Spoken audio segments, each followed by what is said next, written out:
Welcome, everyone. This is Coaching Conversation with the Executive Coaches of Orange County. My name is Ernest Stambouli, and I am the chair at ECofOC. So, Coaching Conversations is a direct response to pressing issues and questions that we hear from our clients. And ECofOC is a nonprofit organization, and we offer no-cost leadership and management development to nonprofits in Orange County. Our mission is to help nonprofits fulfill more of their mission. So today at ECofOC, we understand that people in leadership positions are facing unprecedented challenges. At ECofOC, we have about 60 plus coaches and growing, and we are all committed to listen and offer our best coaching in helping you, the philanthropic leaders, take purposeful action in these challenging times. Our speaker today is Lena. She is the founder and CEO of Rise Up For You, an educational and motivational company that focuses on enhancing company culture and people development through teaching human skills. Neda grounds her leadership and success in the marketplace in a long list of accomplishments. She is a TEDx talk speaker, and she will be appearing again on the TEDx stage later this year in August, right? And her company, Rise Up For You, has been featured on and worked with brands that you all heard of: CBS, Fox, LA Fitness, Google, and many more. I don't have time to go through all of them. So now, Neda is not the kind of person that waits for the world to turn out before participating. She's out there to broadcast a fundamental message that is so important for leaders today, for them to thrust powerfully into global historic change we are all living. And she is here today to talk about top career skills you and your team need to know. So before I hand it over to you, Neda, here's how to participate for everyone on the webinar. All webinar attendees are going to be in view and listen only mode. Please take a moment now and locate and open the Q&A window in Zoom. And during Neda's talk, at any time, type in your question in there. And before you click send, feel free to check send anonymously if you don't want your name to be attached to your question. And when she's complete with the talk, I will read the questions to everyone and we will work on answering as many as we have time for. With that, Neda, thank you for doing this. You have the floor. Great, thank you so much. Very, very excited to be here. I see some friends already in the chat. Steve Smith, great friend, and he's spoken many times for Rise Up For You, so incredible coach, and Raphael, so great to see you guys, and thank you again for having me. Very excited to talk with you guys today about the top career skills that we need moving forward. And Raphael, you said it, or Ernest, you said it, you know, not only for your team, but also for yourself. So as leaders, we need this, and then we need to be able to pass it on to our team members as well. So I'm gonna go ahead and share my screen. I do wanna let you know that the talk today is gonna be very engaging. So if you can, I can't see all of you guys, but if you can, you know, try to be grounded, try to have a notepad next to you, take some notes. We are gonna do some exercises and try to make this a little bit more collaborative through Zoom. Okay, so I'll go ahead and share my screen with you guys. And feel free to take screenshots, you know, write things down again. We wanna make sure that you get as much value from this as possible. Okay, so the future of work, the top skills that you need today, now, actually that we needed like months ago. So as you guys know, the workforce is changing at such a rapid rate. We can hardly keep up. And there's a ton of information that's online. There's a ton of research and surveys that are happening, and it's very inundated.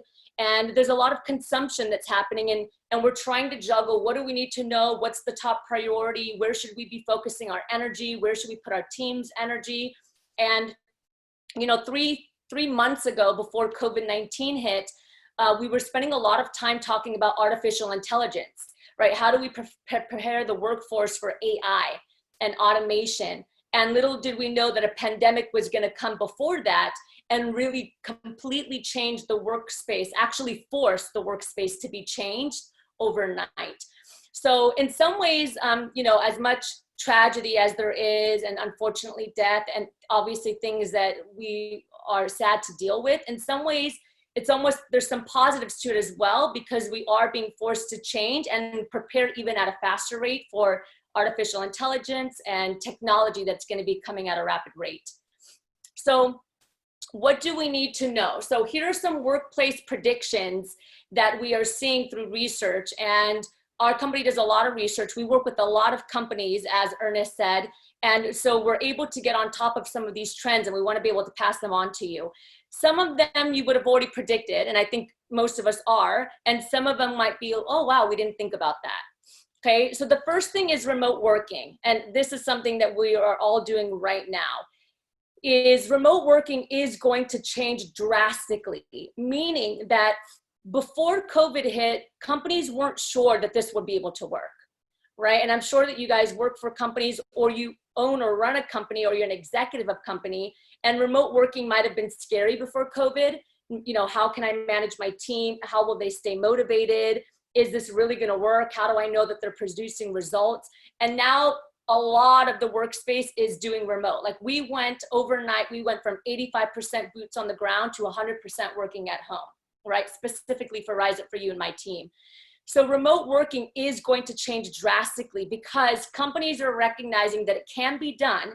And if they can save overhead, if they can save space and rental space and money and finances, not bringing people into the workspace, maybe cutting it in half, or maybe picking and choosing who can work remotely, they're going to do it.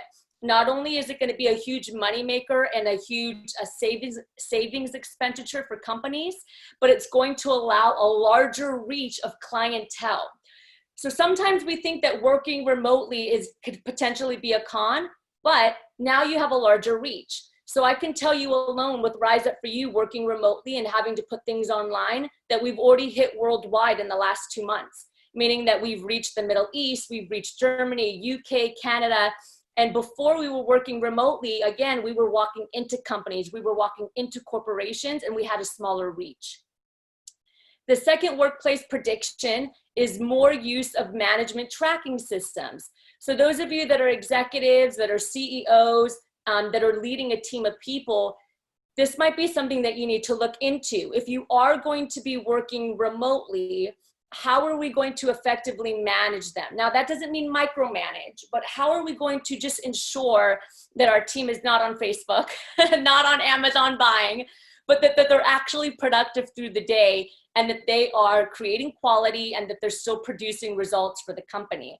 So we're already seeing it with some mortgage companies, for example. I have friends that are in the mortgage industry, and this is already happening while they're working remote. They know when they're on the queue, they know when they're on the computer, they know when they're logged into the system and when work is actually happening. Okay, so this is a new predictor that might come into the workforce. The third is something that I mentioned already, and that's more access to professionals worldwide. So if we're going to be expanding to remote working, maybe 50-50 for some companies, maybe 100% for some companies, that means that you have a larger reach of professionals. So professionals don't necessarily need to be local anymore. You can now hire team members that work overseas. You can now hire team members that work in the next state over. You can now hire team members that work across the US. And so we're predicting, and we're seeing in the research, that some companies, actually a good number of companies, are looking at what their possibility is and diversifying their professionals. And number 4, and I think this is something that we all predicted, is the expansion of virtual learning. So again, most of what we're doing right now is 100% on Zoom or on Google Hangouts, right? Or on WebEx and different types of webinars. So companies are looking, and this is important for everyone that's a coach or a consultant. Okay, if you haven't started doing this, I really encourage you to do it at a fast rate. Is how are you getting your coaching, your training, your webinars, and your learning online so that you can still maintain your clientele, whether it's individual clientele, whether it's company clientele. I can tell you right now that we're still working with companies, we're still training teams, and we're doing it all remotely through virtual learning because we had to pivot as fast as possible. So thankfully, we haven't lost any clients. If you haven't done that yet, you really explore, like, how do I build online learning, e-learning, online courses, look into some of those platforms, because not only is it going to be less expensive for companies to invest in virtual learning, but it's also going to be quicker and more convenient for those team members that aren't in office. And lastly, the big giant one that we've all heard, soft skills. Soft skills are going to be like one of the largest requirements when we're recruiting and when we're trying to retain team members. And we're going to talk about this a little bit later. And a lot of my presentation today is going to be geared towards soft skills, because right now we're seeing a huge gap in soft skills in the workforce amongst all generations. So we're not just talking about the iGen generation, which is 2022, 23, the millennials, Generation X, all generations, we're seeing a gap in soft skills that we need to make smaller. Otherwise, we're not going to be able to survive and adapt to everything that's happening in the workforce.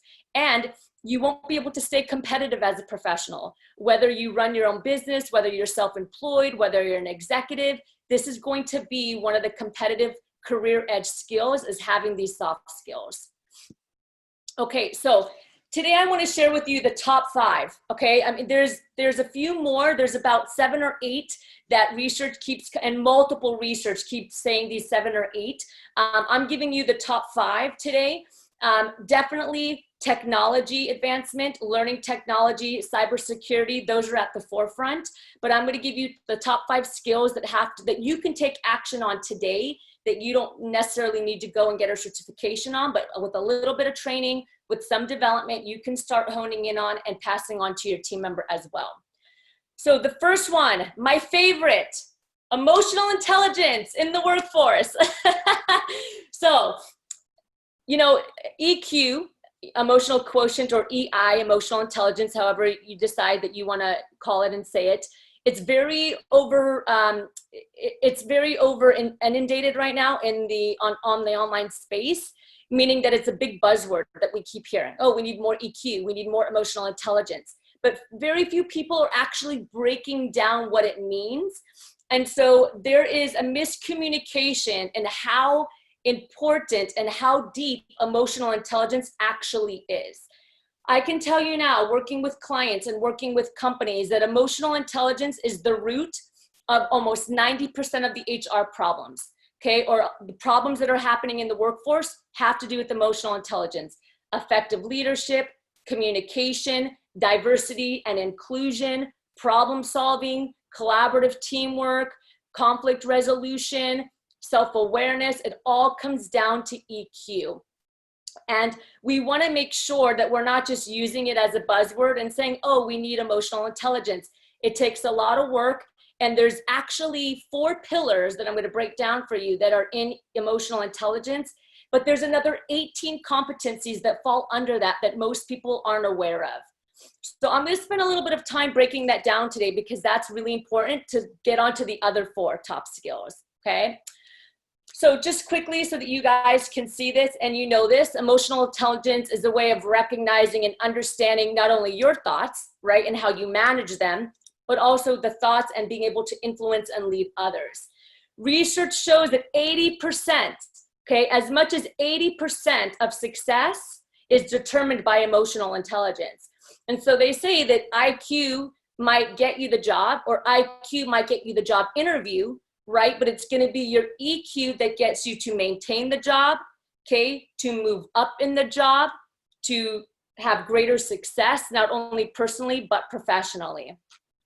So let's talk a little bit about emotional intelligence. And again, for some of you, you might know these 4 pillars, but I can almost guarantee that a lot of us haven't yet learned what those 18 competencies are that I'm going to dive into. So the 4 pillars, the first 2 with the self-awareness, self-management. And then the second 2 are social awareness and relationship management. First 2 have to do with you. The other 2 have to do with people.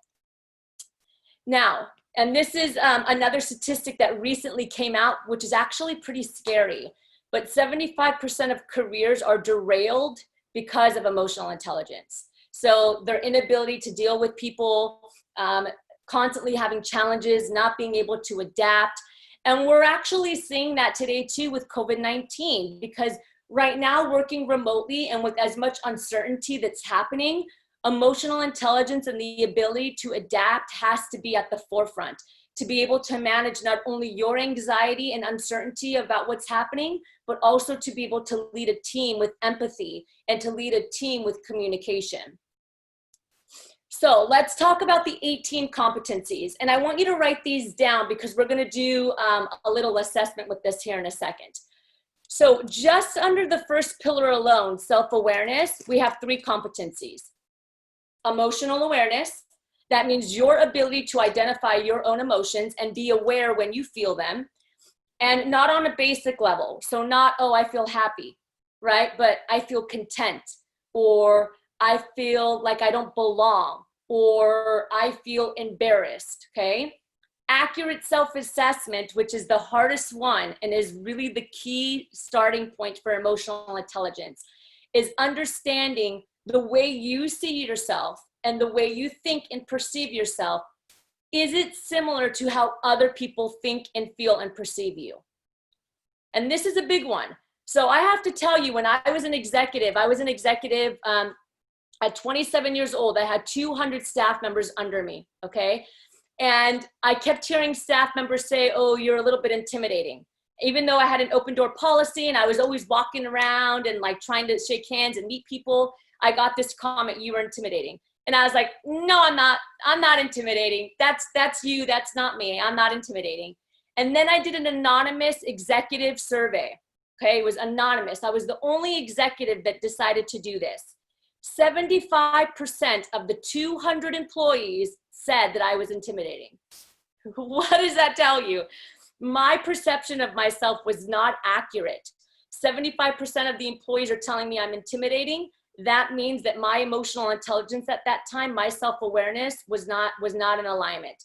So then I had to do some work. I had to do some shifting to make sure that I wasn't giving an intimidating response off, because as a leader and as an executive, I wanted them to come in and feel open to communicate. The third is self-confidence. Very, very important. Self-confidence, I'll tell you right now, is one of the largest challenges for men and women in the workforce. Okay, when we interview men and we collect data on the college level and within the workspace, every time we train a company, every time we work with a client, every time we go into a conference and coach, we collect data. Self-confidence is the #1 thing that's put by men and women.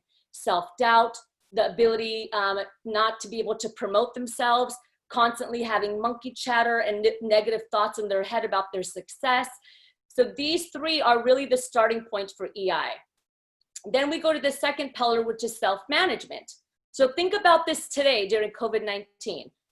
Emotional self-control, transparency, the ability to adapt, achievement, meaning that you have a set of standards for yourself, okay? So not just the, if it works, it works, but you have a set of standards and a bar that you set for yourself. Intrinsic motivation, which is really key today, because some of our employees that we see at home, they're motivated by external factors. They're motivated by the workspace. They're motivated by their friends that they sit next to. They're motivated by walking into a building, right? They're motivated by networking and social capital. And now a lot of us don't have that. And the only thing we can depend on is our internal motivation to wake up in the morning and continue to work.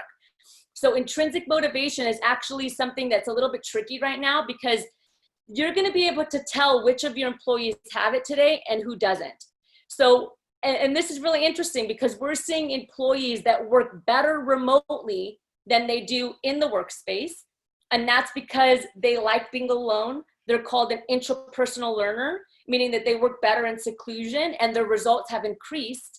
And then we see employees that their intrinsic motivation is a little bit lower, and they work better when they're with people and they're sitting next to people and they're walking into a cubicle. And the last one is optimism. So being able to look at a situation, see the positives in it, and move forward. I just got off a webinar right before this, and I said this, and I'm going to say it to you guys again. Your ability to manage stress and the stress that sometimes we can carry as an individual, it takes just as much energy to stress than it does to find a solution. Same amount of energy. Okay, and so sometimes we see even within ourselves or within our team members that we look at like the darker side of things opposed to looking at the positives and the possibilities. These 9 competencies alone have to do with you. Okay, so I want you to think, what is that for me? Like, am I motivated internally? Do I usually look at the positive? Can I adapt? Do I have good emotional and stress control? Now we're going to go on to working with others. Social awareness, pillar number 3, empathy, with which I'm sure we're all very familiar with, right? Especially with Brené Brown, having unwavering empathy. Organizational awareness. Now, this is important not only for you, but also for your customers and your clientele, because organizational awareness is understanding what's the organization that I'm working for right now. What's the dynamic? What's their culture? What's their values? Who are the stakeholders? Who are the leaders that are in charge? Being able to walk into a room or being able to go onto a Zoom call and look at everybody and have an understanding of what kind of culture they have or what kind of energy they typically foster. And the third is service oriented. So having a mindset and an aura of giving back, okay? And then lastly, the last pillar is relationship management. And this is for all you leaders out there, okay? And everyone that's self-employed and coaches. This is your ability to develop others. This is your ability to have inspirational and transformational leadership. This is the ability to create change and be a change maker. This is the ability to influence, okay? So not only influencing your clients to make a decision, but being able to influence others to motivate them to do certain things. The next is conflict management. And then lastly, teamwork. So now think about the workspace. How much of the challenges do we have fall under this? Almost all of them. Okay, so this is really important, and specifically with HR and executives, we need to be able to foster this because there's way too much employee turnover rate. There's way too much lack of engagement due to these competencies. So here's what I'd like you to do. I just want you to take a couple minutes. I want you to rate yourself, okay? I want you to rate yourself 1 through 5 on these competencies. 5 being amazing, 1 being, I need some work on that, and then everything in between. So for example, for self-confidence, what would you give yourself? Would you say, I kind of get in my head sometimes, I'll give myself a 3, or not a problem for me, I'm confident, I'm gonna give myself a 5. So rate yourself really quickly on these competencies, and then I'll move on. And I'll give you guys just like another minute. And again, I encourage you to like screenshot it too if you don't get it all. Okay. So as you guys are doing that, I'll just keep talking a little bit. I'll tell you honestly and transparently that when we work with companies, this is the #1 training they ask us for, because they understand that all of the challenges that they're dealing with in regards to people, okay, even when it comes to sales and working with clients, it really comes down to EQ.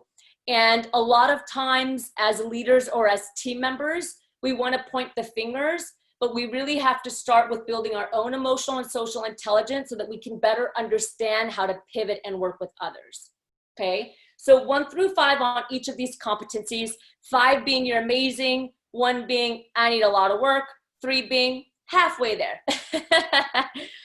Okay, now what you're gonna do, and again, I encourage you to pass this on to your team, and I can send, Ernest, I can send you like our PDF that people can have as well if they want it.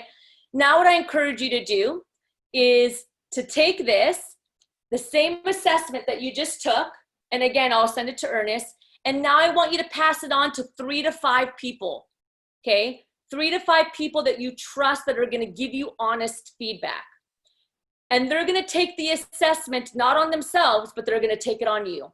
And the reason why we're gonna do that is because just as I mentioned with emotional intelligence, accurate self-assessment is the hardest part, okay? So I don't know about you guys and all of you coaches out there and executives, but have you ever had a conversation with a team member and they're talking about themselves and in your mind you're like, whoa, they are way off. Like they don't have a good perception of who they are and how they show up. Okay, well, we all have that. Not just our team members, we have it too. And that's what we call the blind spots. Okay, everybody has blind spots.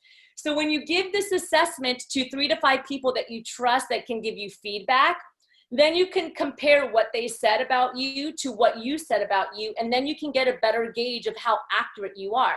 Now, if you give yourself like a 2 on leadership, and then these 5 people come back and give you a 5, then we can assume that you're probably a better leader than you give yourself credit for.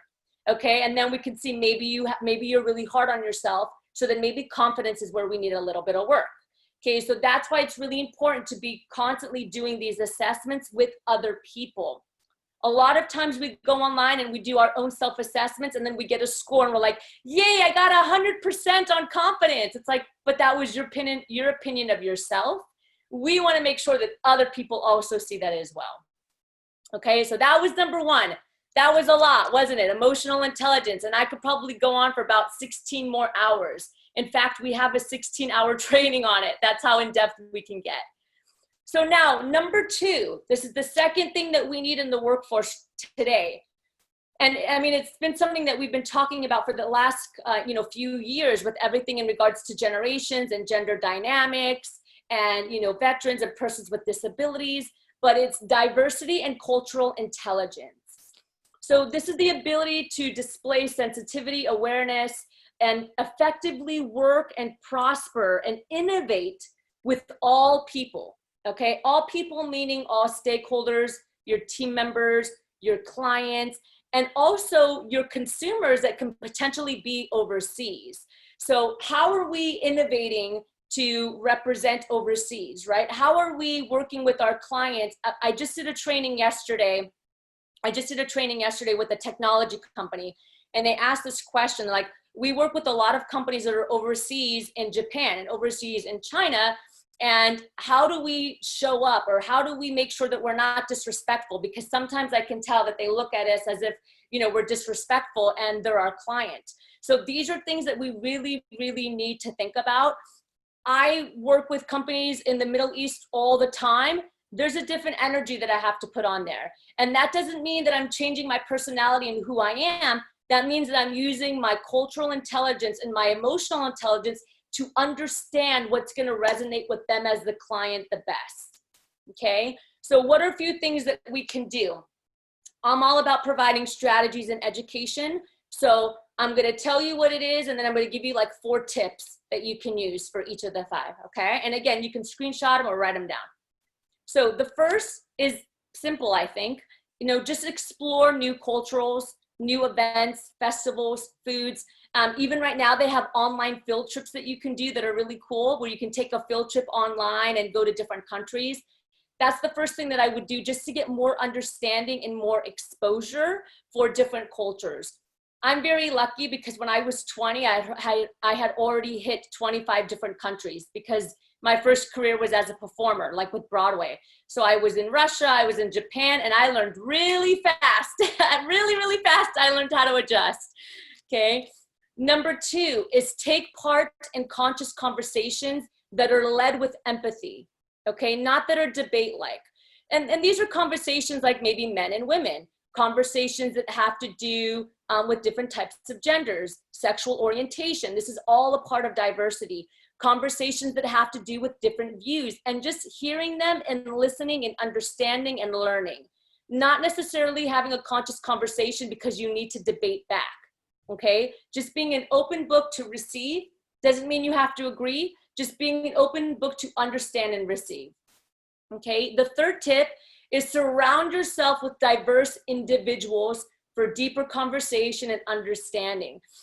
So I'm gonna throw this out there, and I'm gonna challenge you. Write down the top 5 people that you surround yourself with, or the top 10 people that you typically surround yourself with. Not during COVID, because I understand you're all gonna be like, well, it's my family right now. But the top 5 or 10 people that you have in your circle, and how diverse are they? Do you guys all think the exact same thing? Do you all have the exact same views? Do you all have the exact same culture, orientation? And if you do, then we might want to look into bringing new friends into our network so that we can become a more diverse thinker, which is going to help us with being creative, which we'll talk about later. Okay. And then lastly, becoming aware of unconscious bias. So I want to share this with you because this is a very interesting model here. This is called the unconscious bias model that also incorporates emotional intelligence. There's 24 dimensions here. I want you to think about these 24 dimensions and ask yourself where there's bias. We all have bias, okay? Every one of us has bias, including myself, because it's programming that we've received since we were born. And then they show up in our professional space and our personal space, starting with personality. Then we go into the internal dimensions, which is race, age, gender, sexual orientation, physical ability, and ethnicity. Okay, we all have thoughts about these things. Then we go into the next external dimension, which is geography, income, religion, educational background, work experience, marital status. We all have thoughts about this and bias around these things. Then we go into the organizational dimension. Okay, so seniority, where you work, your management status, okay, your functional level or your classification. Every single one of us has biasness and thoughts towards these dimensions that affect how we view, how we see, and how we show up with people. And the more aware we become of it, and the more that we have conversations like this and you show up to webinars like this, the more you can become self-aware to what they are. Okay, number 3, creativity. So when we're able to create, then be more creative, and the space is moving so fast again. The workspace is constantly moving. What worked today and what's working today in 1 year, it's not gonna work. It's gonna be something totally different. And so we have to constantly be thinking outside of the box. So being creative is a top skill that researchers and scientists are looking at for the future that are going to be needed in the workspace. Okay, so how can we become more creative? Few things that you can do.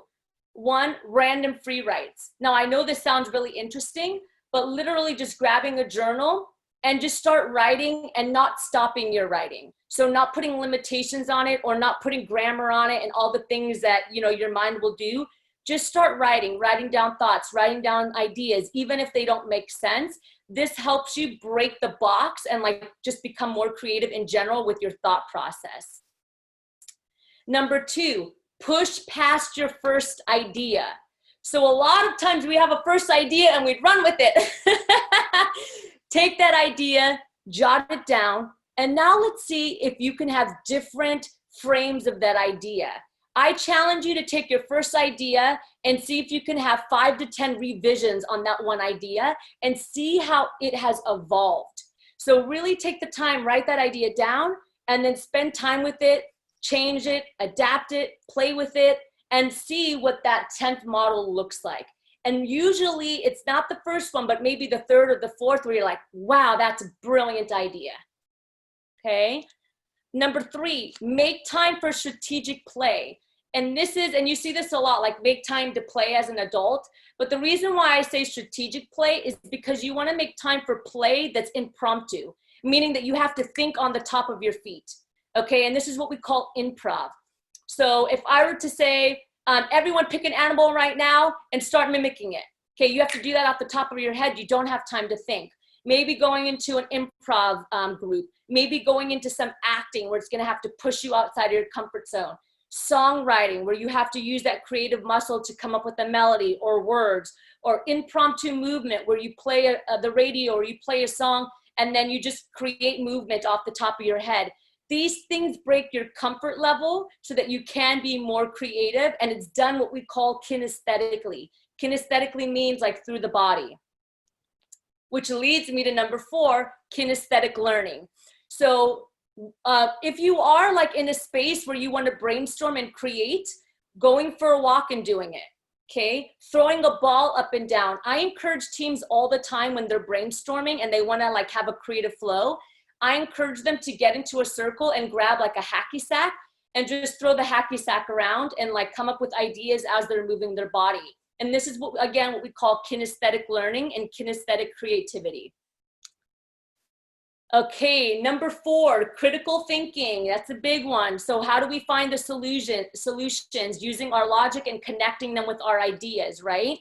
Here's 4 things that we can look at. Collect as much information as possible. as much information as possible before you solve the problem. Ask questions, try to connect the dots. Number 2, look at all sides of the problem and the solution. So critical thinking, okay, means we're removing the emotion. We're removing any emotions and we're bringing in the logic, and we're playing neutral throughout the process, okay? Number 3, weigh all of the outcomes, positive and negative. Write everything down. All of the outcomes, whether they're good or bad, it doesn't matter. Put it all down and let's see what we come up with. And lastly, number 4, and this is my favorite one, having a critical thinking council. Okay, a critical thinking council that can counter your thoughts and push your level of comfort. So whenever I'm doing critical thinking, I have a personal board of directors, my critical thinking council, 5 people that I'll throw my stuff out to, and then they come back and then they challenge me a little bit more, and then it takes me to that next level of critical thinking. Okay, so that was number 4. And the last one, number 5, that ties it all together, growth mindset. Okay. And I mentioned this earlier in the beginning, that the space is moving at a rapid rate. And what is important today with the technical skills, in 5 years, that certification or that degree or that technical competency might not be needed. It might be replaced by a robot. In 15 years, it might be replaced by a robot, okay? And so we need to be able to cultivate growth mindset and emotional intelligence so that we can adapt, so that we can pivot and not solely rely on the technical skills. So how do we cultivate growth mindset? We have to start by building self-confidence, because self-confidence is really the key to understanding that your potential is infinite if you allow it to be infinite, okay? Meaning that you can learn a new skill, your confidence and your belief in learning and growing. If you have a fixed mindset where you think that your intelligence cannot grow and you don't believe in your ability to grow, then we're gonna have a problem. And so really cultivating self-confidence first, so that if you do fail, if you do make a mistake, then you're not beating yourself up about it. Number 2 is redefining failure. So what does it mean to fail? So, and this is really sad, you know, because I'm a professor. I've been a professor for 10 plus years at a college. And I can't tell you how many students, freshmen and sophomores, they don't take risks because they don't want to fail. So then they don't do anything. So then there's no action that's taken. Okay, and once they can get over that hump of failure and recognize that they need to fail in order to succeed, then there's a whole realm of possibilities for success for them. And I'm saying this to you guys, and I know you're probably thinking, well, yeah, I'm a professional, I already know this. It's one thing to know it, and it's another thing to practice it. And I can tell you that there's a lot of us professional men and women that still get in our own way. We still say we can't do something, or we don't have the ability, or we can't figure it out, or we beat ourselves up when we fail. And so this is a really great reminder to keep cultivating a growth mindset, no matter who you are, how old you are, what level of career you're in. Number 3, recognizing the growth in others.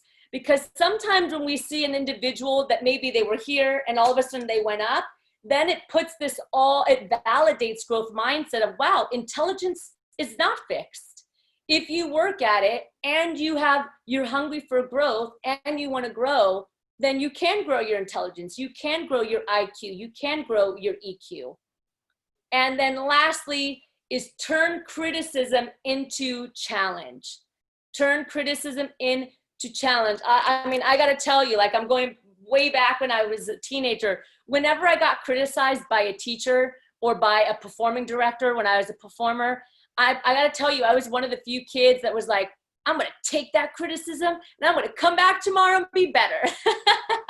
And I really, really encourage you to pass this on to your team members, because some of you guys are in tough positions where you do have to give constructive feedback.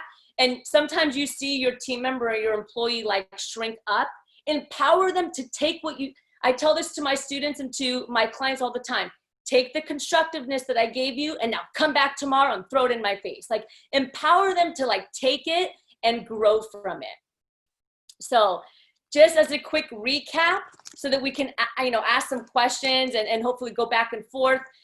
The skills that we need: emotional intelligence, diversity and cultural intelligence, okay, creativity, critical thinking, and growth mindset. These are the things that we can start cultivating now so that we can adapt, we can adjust, we can pivot, and we can stay above the trend and really have a competitive career edge.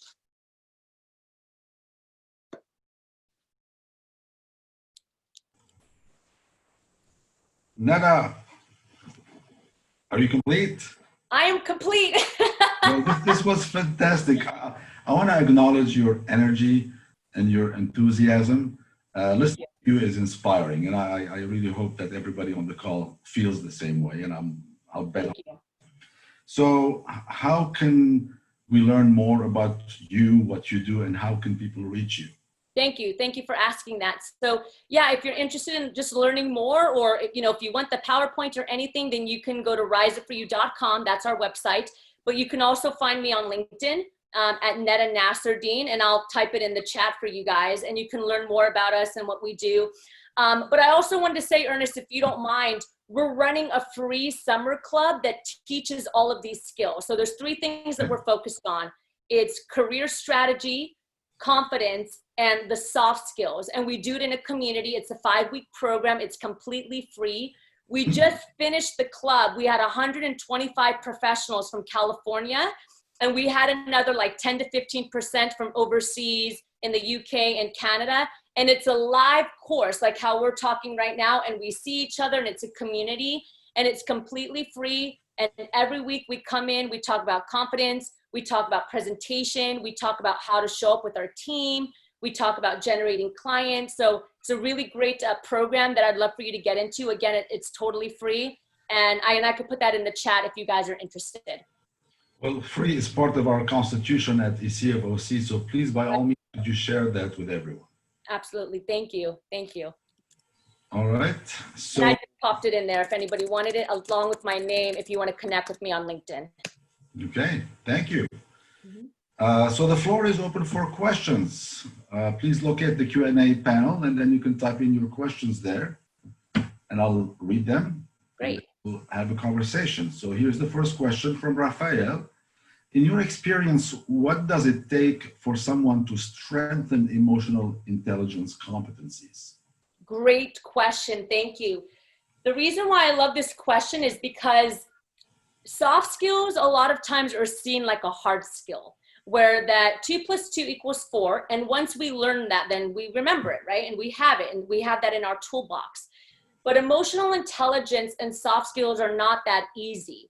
It's easy to comprehend, right? We know that we should manage ourselves and be empathetic and be kind and be a good leader. We know that, but the muscle and to exercise that muscle is a lot more complicated, and it actually takes months to see any types of behaviors and changes. So typically it takes about 60 days or 2 months to really see a shift in someone's behaviors and self-awareness and self-management. So does it take a lot of work? Absolutely. But the payoffs are like invaluable, because when you start to do that work, then people recognize it, you get promoted, you get more clients. So I would definitely say it's going to take about 60 days to see shifts, which is why we want to start as soon as we can.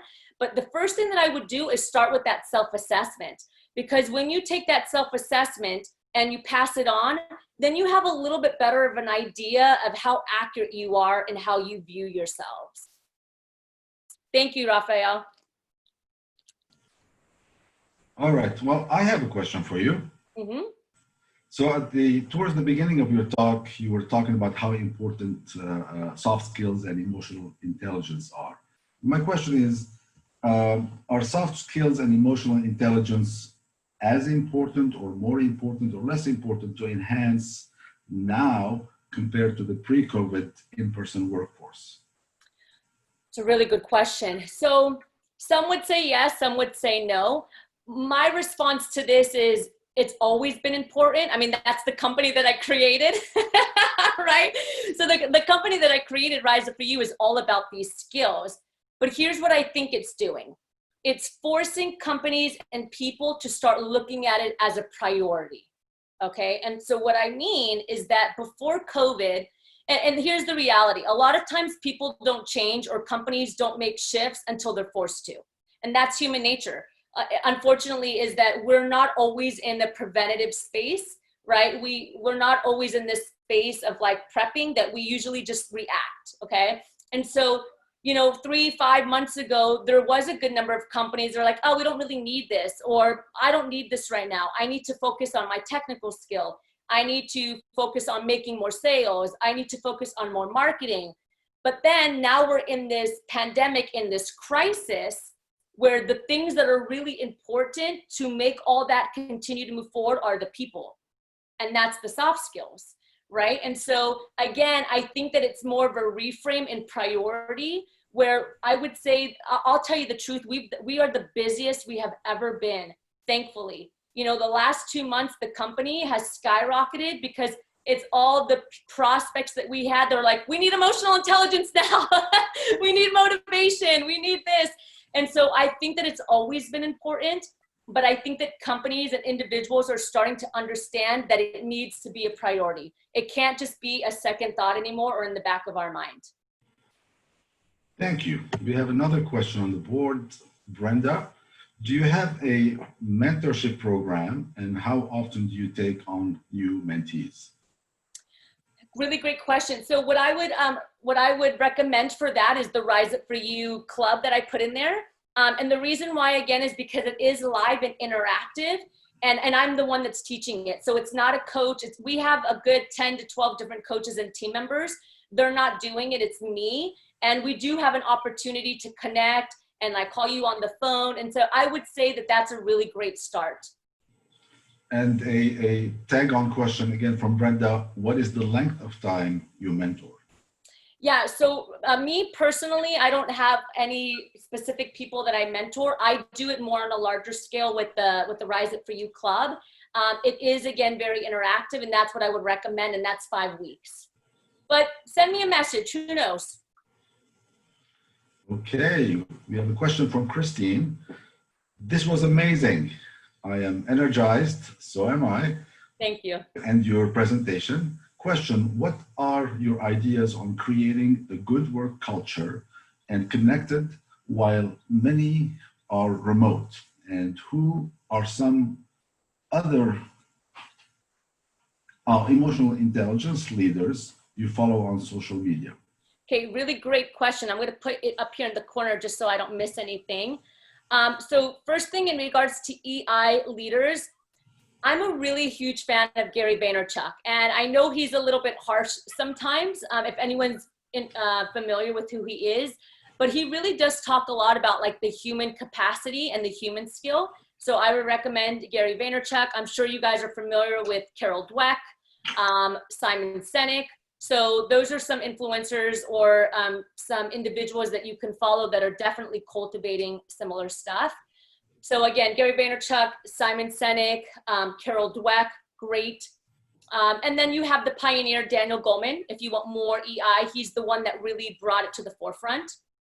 In regards to what are your ideas on creating good work and culture and stay connected, you know, to tell you the truth, do we want to go back into the workforce? Absolutely. Is Zoom and online working the same as connecting with people in person? No. But I found that if you can be engaging and you ask questions and you do networking through Zoom and you allow people to talk and speak up, you really can maintain a nice company culture. And so, for example, 2 days ago, I worked with a company, we did training, and we just started with some icebreakers. Okay, so here's a great icebreaker that you can use that I would recommend whenever you do a team meeting, maybe once or twice a week, you start with a short icebreaker to get to know one another. Here's something that you can use. Tell us one thing that we wouldn't know by looking at you. So if we just looked at you, one thing that we wouldn't know, okay? And it can be light and fun. So I'll tell you one. When I was 24 years old, I climbed Mount Fuji in a typhoon in Japan. I didn't know there was gonna be a typhoon. The first day was nice and sunny. And then as I got up to the very top of the mountain, it got hit with a change of weather. So that's something that's just fun that you wouldn't know. So definitely you can maintain the culture. It's going to be communication, communicating as much as possible, even when you don't know the answers. Because you have to remember that when we have a lack of communication, people make up stories. And we don't want that to happen, because then it's filled with like negative things and assumptions. And so the more you can communicate, even if you're saying, I don't know all the answers, but I'll get back to you, that's still great. Okay, the second is still fostering community and getting to know each other outside of the workspace, which you can still do via Zoom. You can do the icebreaker that I gave you. You can also do team spotlight. Send emails where you're spotlighting a team member. Say, congratulations to this team member. This last month, they da-da-da-da-da. They went and donated meals on their Sunday. They did this. So a team spotlight via email is great. And then the third thing I would say is corporate social responsibility. Is even though we're working remotely right now, that doesn't mean that you can't donate to a cause, or that doesn't mean that the team members that want to, you can't meet on a Saturday to go to a food bank and give food to those that are less needy. So those are a couple things that I would recommend to maintain the culture while we're working remotely. We have time for one more question. And as we're waiting, I have a question for you, another one. So in my coaching, the first thing I tell the people that I'm working with is that know how you show up to others, something you mentioned a couple of times in your presentation. And I noticed, I know for all of us, it's actually difficult to go and ask the question, how do I show up for you in some specific area, as a leader, as whatever. Do you have a practice for people to allow themselves to be able to ask this question? I think that's a really good question. Thank you. I think the first thing is just making it your own. It doesn't have to, I know we spend a lot of time, talking about vulnerability and like just putting yourself out there, but you can say it in ways that work for you. So for example, I'm trying to get to my next level of success. Do you have any feedback for me? Okay, that might be something that someone uses, right? Or simply sending an email. Hey, I'm doing some professional development. I have 3 questions. Would you mind taking the time to answer them? I'll send them in an email. Okay, so there's different ways that you can do it that kind of warm you up, because you're right. Sometimes we let our thoughts or our ego get in the way of just taking that first step. So figure out what's going to feel good for you first. So I work with, right now I have about 7 executives that I'm one-to-one coaching with, okay? Every single week I see them, all different times. And some of them are like, no, I'm not doing that, okay? So what they do is they'll send an email to 5 to 10 people that they've worked with, that they can trust, that they don't feel are gonna like maybe take advantage of the questions, and they'll send it to them. Then I have other executives that are like, oh, heck yeah. And then they send out a survey to the entire company to get feedback.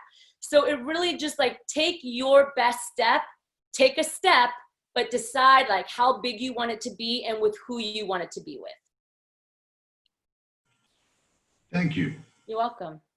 What length of call would you suggest for a community connect if in a mature team builder Zoom call with 20 people? Great question, Amy. So if you're doing a community connect, it's really going to depend like what your activity is going to be. Like if you're going to have like an icebreaker question, or maybe you're going to talk sports or whatnot. But I would say typically 30 to 45 minutes is great.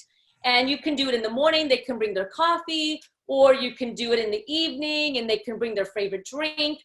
And then you can just go around and do like 2 questions. And the other thing that you can do, which I really love with Zoom, and you can do in other systems as well, is put them into breakout rooms. So like when we do the club, for example, the free club that I put in the link, people come in and from around the world, and I put them into breakout rooms in the beginning.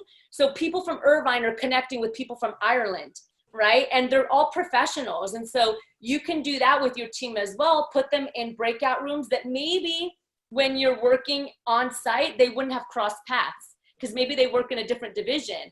And now with Zoom, you can actually put people in breakout rooms and you can decide who they are, and the team members can get to know each other on a different level as well. 30 to 45 minutes, definitely. Thank you, Lena. The time is up. This completes the presentation. I really appreciate you doing this. I wish it was a few hours and not one. Our paths will connect again. So for everyone, before you sign off, we would greatly appreciate if you took 1 minute to respond to our very short survey that's going to pop up for you once you close Zoom. This way you can help us improve our service to you. This completes the webinar, and see you next time. Bye-bye, everyone.